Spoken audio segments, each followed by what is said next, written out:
Hello বন্ধুরা, আজ আমি বানাতে যাচ্ছি super tasty and creamy homemade mango pudding dessert. এটা তো খুব ইজি রেসিপি আর ঘরে সিম্পল ইনগ্রিডিয়েন্ট দিয়ে রেডি হয়ে যাবে। প্রথমে আমি দুটো আম ভালো মতো ধুয়ে নেব। এখন তো আমের সিজন, তো ঘরে আম ছিল, ভাবলাম কি বানাবো, তো সেজন্য আমের পুডিংয়ে ট্রাই করলাম, দেখি কেমন হয় খেতে। ফ্রেশ পাকা আম নিয়ে ছোট ছোট স্লাইস করে কেটে নেব। কেটে নেওয়া আমগুলো মিক্সার জারে ঢেলে নিব। এরপর 1 কাপ চিনি দিয়ে দিব। তারপর ভালো মতো মিক্স করে নিব। আমের সফট পিউরি করে নেব। দেখো আমের পিউরিটা কি সুন্দর সফট হয়েছে। একটা বাউলে ঢেলে নেব।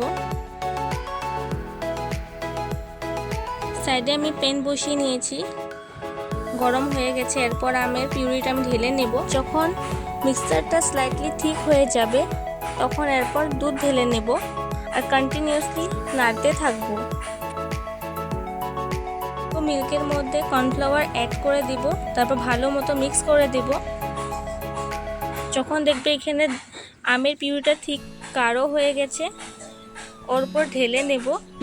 এবার আরও 2 মিনিট কুক করে নেব যাতে পারফেক্ট ক্রিমি টেক্সচার আসে।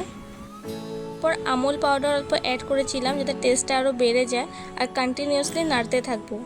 তারপর পুডিং মোল্ড বা গ্লাসের কোনো বাটি নিয়ে নেবে, বোল। তার মধ্যে আমি অল্প ক্যারামেল দিয়ে দিয়েছিলাম, সাইডে সাইডে লাগিয়ে নিচ্ছি ঘুরিয়ে ঘুরিয়ে।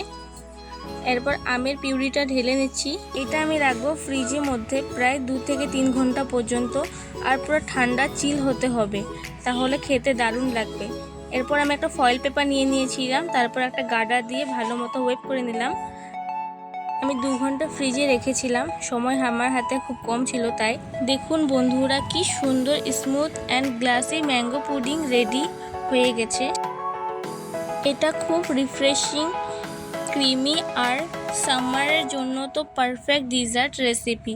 তোমরা ঘরে ট্রাই করবে আর আমাকে কমেন্টে জানাবে কেমন হয়েছে খেতে। যা সত্যি এত টেস্টি হয়েছিল কি বলবো। যদি রেসিপিটা ভালো লাগে তাহলে ভিডিওটা লাইক করবে, শেয়ার করবে আর চ্যানেলটা সাবস্ক্রাইব করতে ভুলবেন না। See you in next yummy recipe. Bye bye.